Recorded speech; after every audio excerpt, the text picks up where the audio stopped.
Hi, I'm Sue Woolley, and first I'd like to thank you for buying a silver knitting machine. In this CD I'm going to be showing you all the different parts of the ribber, how to assemble it and how to knit a 1x1 rib. So let's start.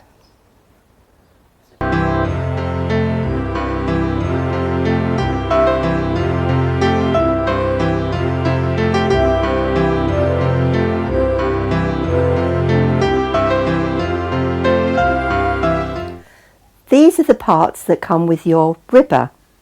We've laid them all out so that you can identify them. But I will be going through them one by one, explaining what the parts are and to explain what each of the parts will do and whereabouts on the knitting machine they go. Use this CD in conjunction with your instruction book. It will help you understand your knitting machine a lot better, and it will make life a lot easier.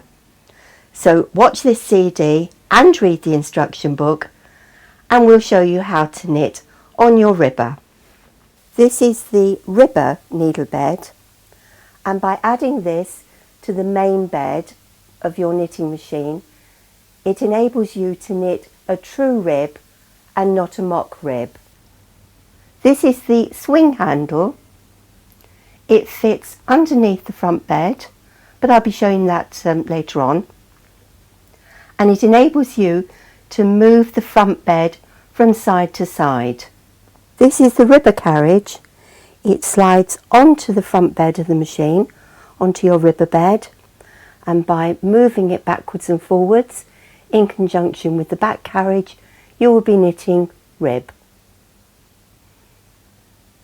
This is the ribber arm. By attaching this to the front carriage and the back carriage, enables you to move the carriages across the bed of the machine, both together. These are the ribber clamps. These will actually go onto the main bed of your knitting machine to anchor it to the table and put it in a different position to the normal flat position. You will still need the other clamps that you got with your main bed to anchor the ribber after you have used these clamps. So you will actually use both sets of clamps.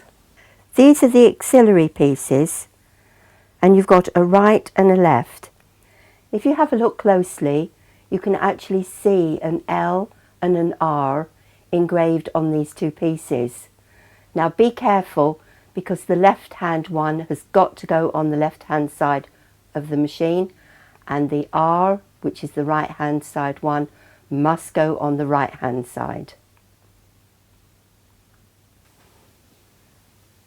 This is the needle pusher. This one comes with the ribber. You did actually get one with the main bed. The one with the main bed was a 1x1, which means that it brought one needle up and left one needle in non-working position. But this one is a 2x1 and a 2x2, which means that you bring up two needles and leave one down on the side that it's a 2x1, or on the other side, the 2x2, it means that you bring two needles up into working position and you leave two needles in non-working position.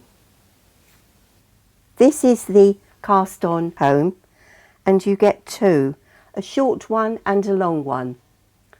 The short one is if you're going to cast on less than 100 stitches, and the long one is if you're going to cast on more than 100 stitches. Now, a little word of warning about these combs.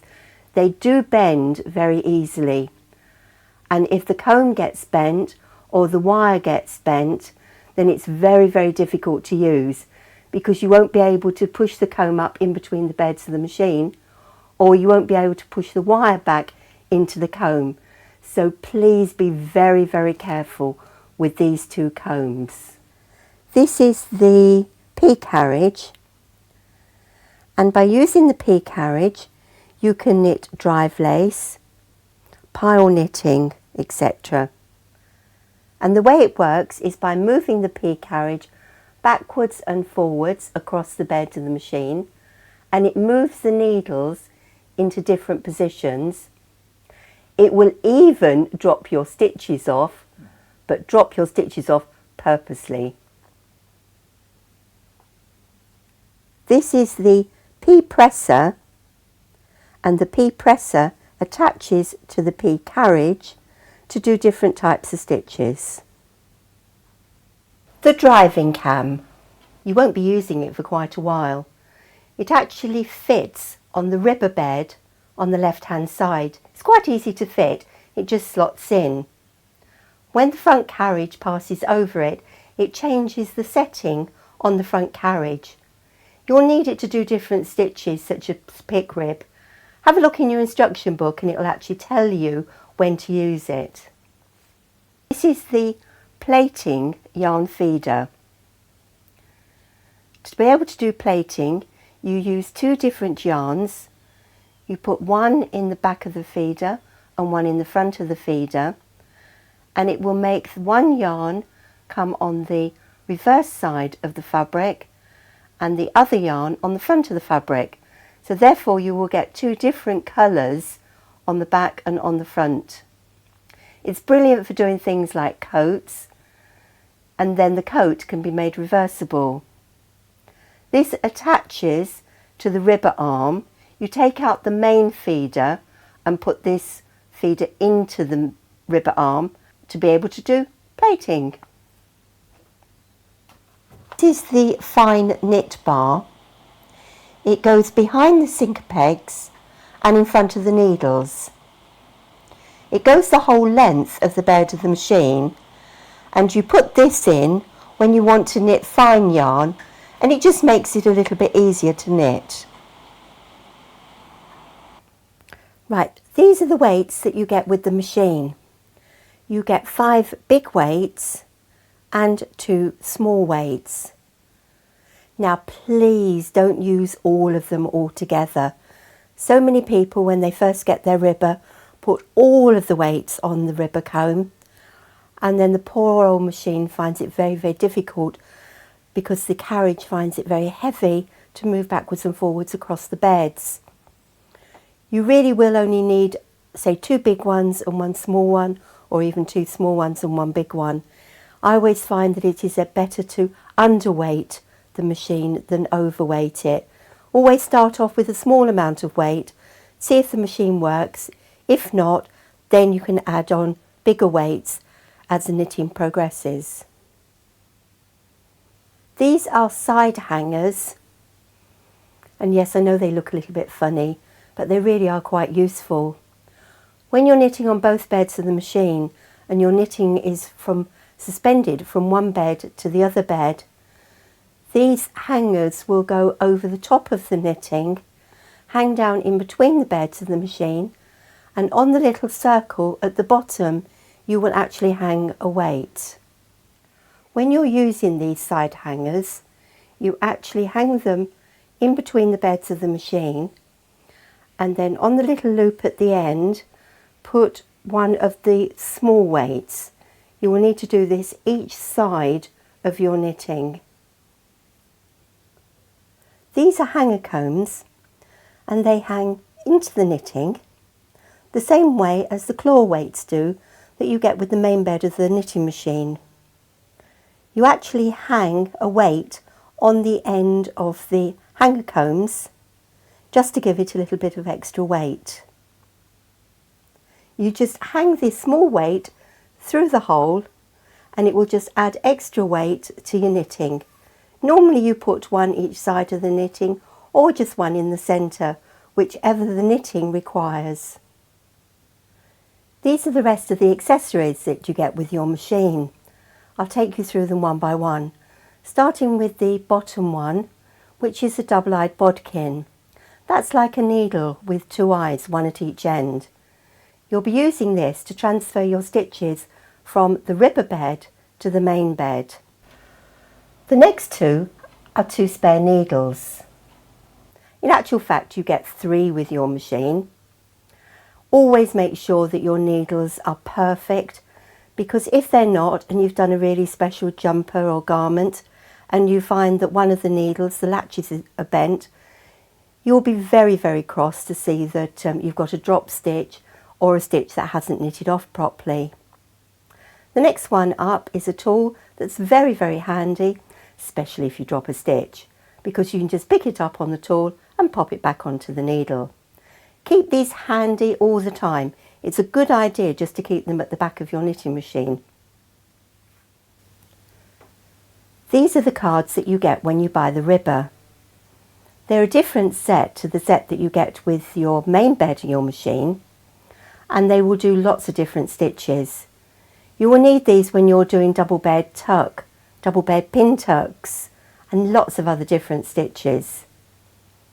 Keep them separate from your main bed cards, because these are the ribber cards and not the main bed cards, but you can try some of the patterns just on the main bed, because they really will work, but these are specially designed to use with your ribber. When you buy your machine, this is the back bed, the main bed, you will find that this little piece here is attached to the carriage and the bed of the machine, so that the carriage doesn't move up and down in transit. But please put this piece back on if you are going to move the machine. Now undo this screw, slide it out and lift it off, and now the carriage will move. Now the carriage is released, you can now take it off of the bed. I always find that it's better to take it off while you're setting the ribber up. So lift up the handle and just slide the carriage off the end of the machine. When you take any of your carriages off of your knitting machine, whether it's the ribber carriage or the main carriage, please always lay it down with the mechanism facing upwards. This can get very dirty and very, very oily. If you put it the other way round, you could mark your carpet or your side, plus you can then get fluff from any of the surfaces onto the working parts. So when you take your carriage off, always lay it this way down. Now we're going to put the ribber clamps onto the main bed of the machine.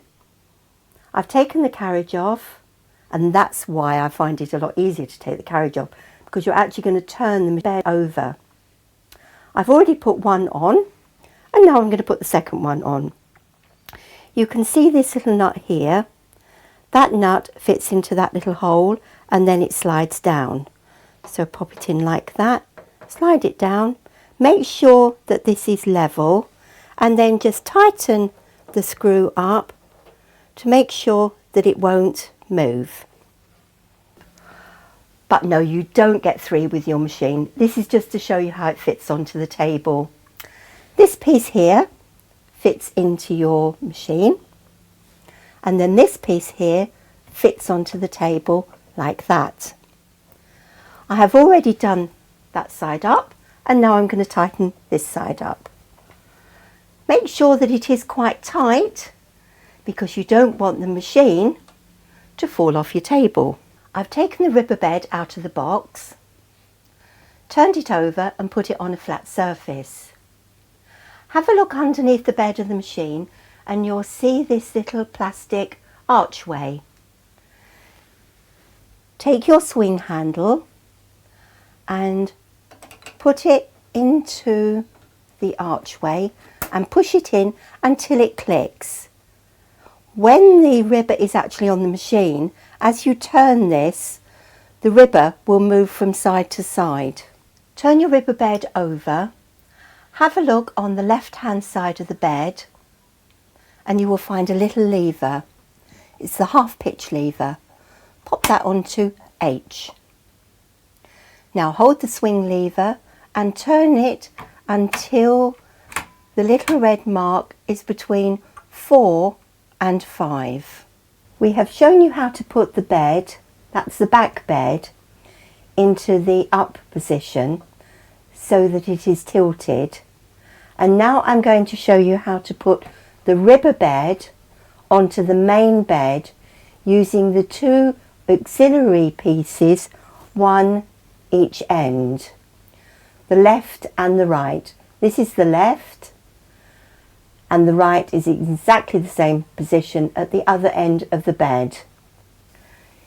You have two of these auxiliary pieces, a left and a right. You can see that this is the left one by the L. The right one will be a mirror image of this with an R on it. But they both fit in the same way, so don't panic.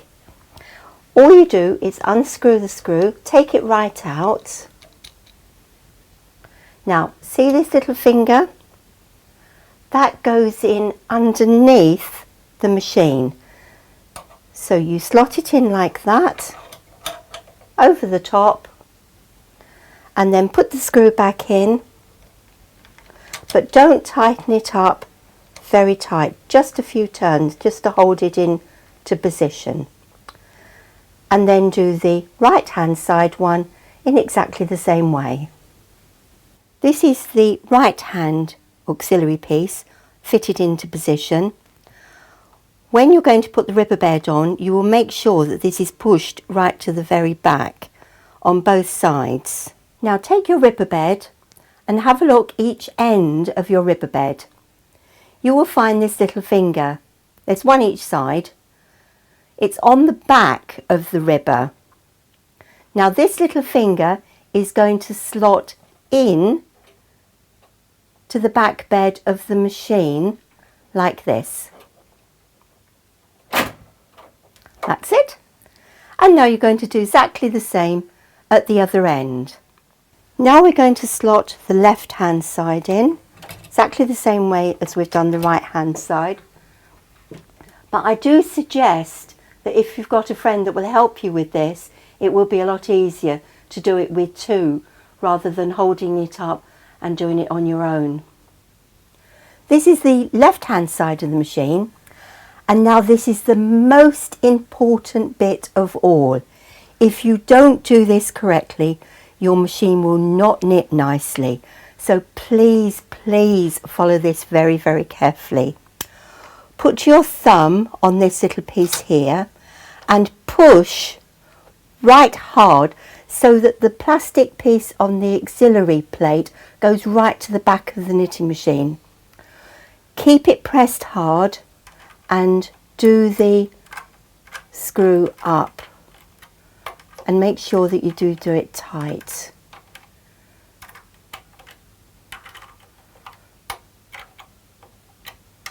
Still holding your thumb on that plate so that it doesn't move.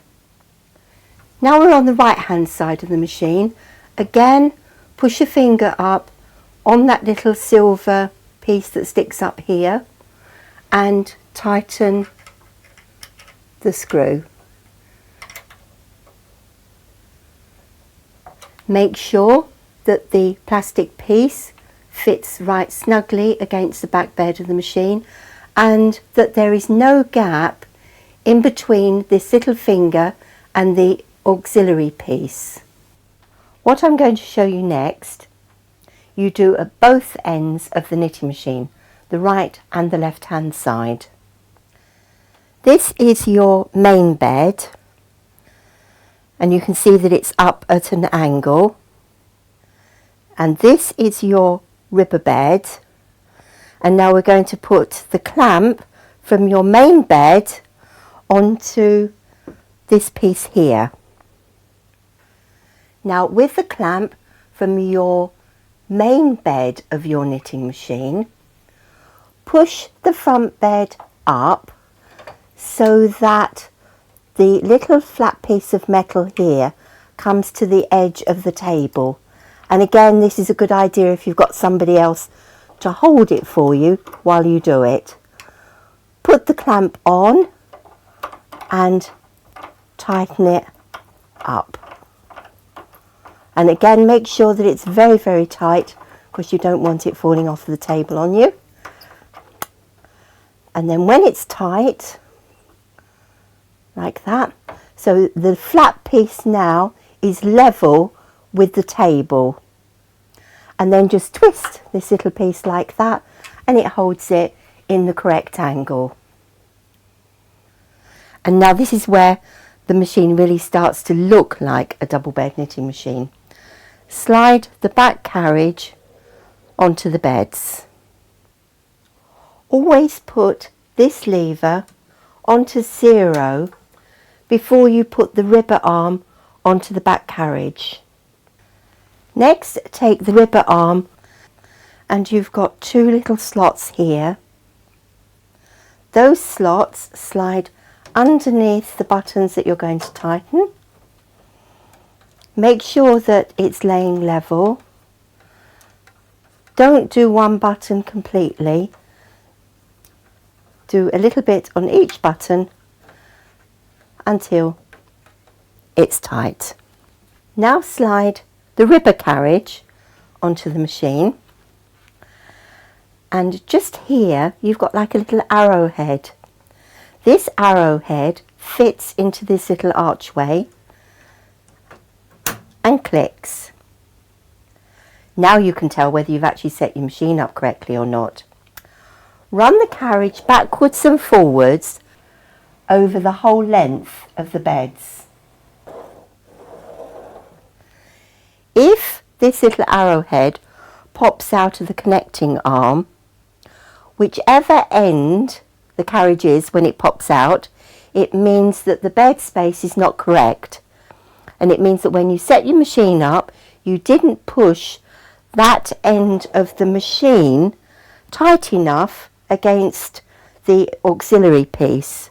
So that means that you will have to undo the screw, push the bed closer, and tighten up the screw again. If it slides backwards and forwards perfect, well done. When you want to take the front carriage off of the bed of the machine, and you want to separate the front carriage from the connecting arm, you've got a little lever here. Pull the lever over to one side, it releases the carriage, and then you can slide the front carriage off of the bed. To put it back, like that, and just click into position. Now set up your top tension and thread the machine up with the yarn of your choice. Now when you're using the ribber, you can use 1, 2, 3 or 4 ply, but double knitting is a little bit too thick for the standard gauge machine.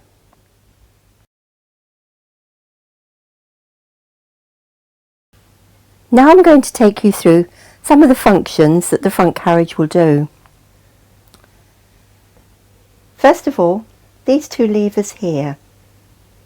When one is showing in both of the windows, it means that the carriage will knit in both directions. That's from left to right and right to left. When this one is up and you've got 0 in the window, it will only knit from right to left. When that one has got 0 in the window, it will only knit from left to right. And when naught is in both of the windows, it won't knit at all. So that means that you can move your carriage from side to side across the machine, and it won't knit and it won't drop stitches. Now these little levers here, that's for when you want to put your work into holding position. And then finally, this little button under here. When you put this on the left hand side of your machine and it knocks against here, it changes the settings on your carriage. That will be for things like jacquard later on. At both sides of the machine you will find 2 little levers. The top lever, which is the blue lever, when you press that down, it actually opens up the gap in between the 2 beds. That will be later on for things like pile knitting. When you press the red lever down, the front bed will completely drop. Now do this both ends of the machine at the same time. Now watch carefully, I'm going to press it down and the beds have dropped, and then to put the beds back up again, just literally push from the bottom of the bed. Now you need to set the beds up. When this lever is on H, it's on half pitch. That means that you'll be able to use all needles on both beds because they will be offset. Put this little lever to P and the needles will be opposite each other. Now rack over until the flow combs are in line with each other. When it's on P, this is the scale that you use, and when it's on H, this is the scale you use.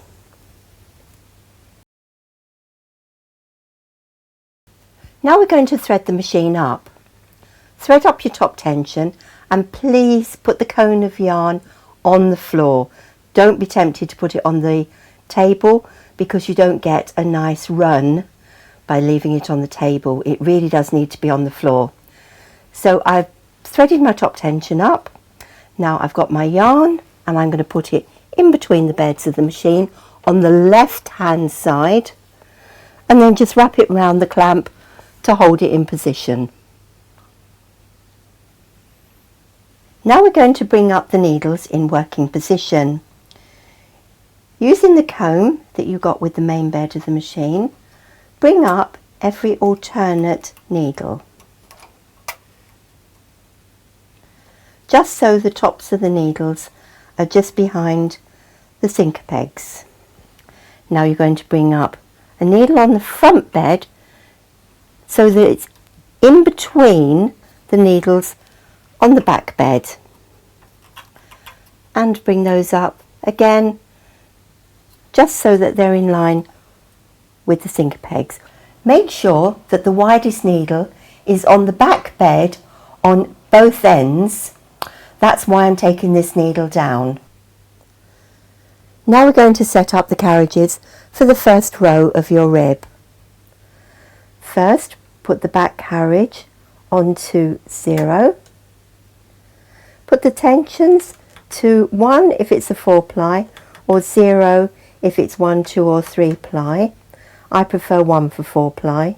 If you're using a fine gauge machine, tension 0 for 1 and 2-ply and tension 1 for 3-ply. Bring the side levers forward. And now we're going to set the ribber carriage. Again, tension 1. These levers down, and it doesn't matter about these levers because you're not going to do anything in holding position. Now move the carriage from right to left to line up all your needles. Now I told you to put your wool on the left hand side of your machine. That's so that the wool will go into the carriage feeder correctly. Push the carriage over. The wool has now gone into the feeder. It goes around this bit and to the back here. And now it's in the correct position to knit the first row of your knitting. After putting the yarn into my carriage, I knitted from left to right, and if you look carefully you will actually see a zigzag stitch going from the needle on the back bed to the needle on the front bed, giving a V stitch between the two beds. Because I have only got 40 stitches on, I only need to use the small comb. So get your comb, take the wire out of your comb,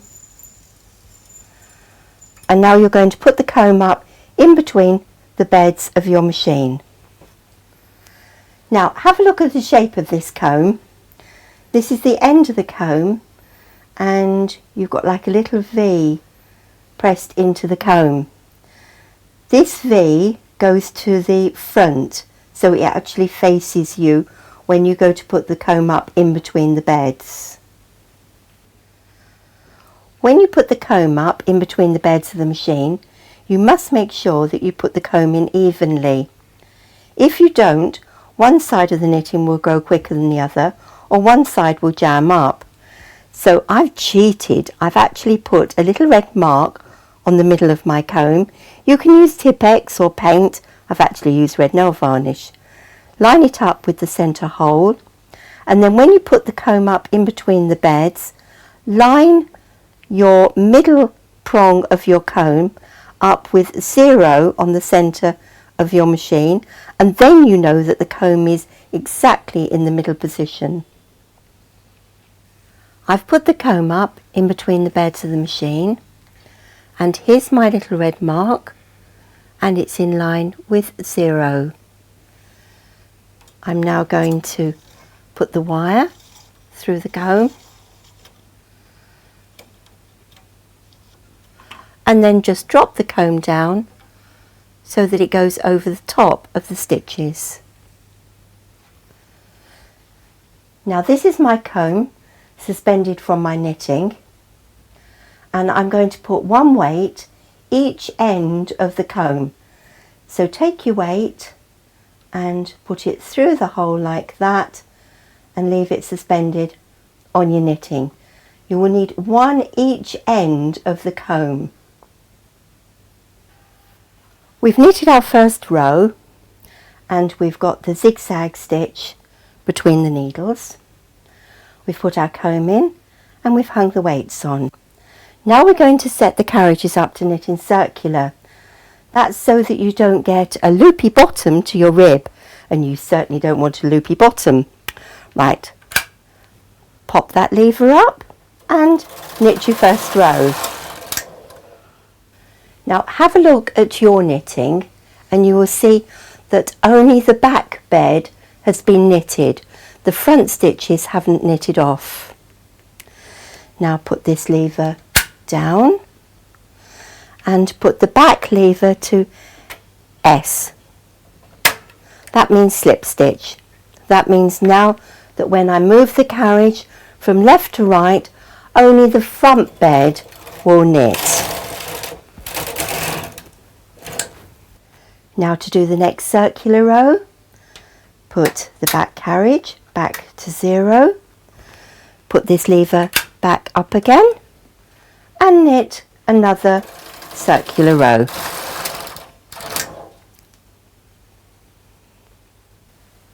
Now you've finished knitting your circular rows now. That's the end of the cast on, and you're now going to knit the main part of the rib. To set your carriage, press that lever down. That means now it's going to knit in both directions. Leave your back carriage on 0. Again, that will mean that it's knitted in both directions. Set your tensions to 3 and 3, and then start knitting your rib. I've finished knitting my rib, and now I need to transfer my stitches over to the back bed. Now I prefer to do my last row of rib on tension 6 and 6, or whatever you're going to knit the rest of your garment on. Knit one row, and now you're ready to start transferring your stitches from rib to stocking stitch. Now we're going to transfer the stitches over from the ribber bed to your main bed, and you're going to use the double-eyed bodkin. Now have the double-eyed bodkin in your right hand. Put the eye of the bodkin on the hook of the needle. Keep the bodkin straight in line with the needle. Bring it straight up, straight down. The stitch is now on the bodkin. Hold the bodkin with your left hand, transfer to your right hand, put the eye of the other end of the bodkin onto the needle and flick. Now you do this all the way across your knitting.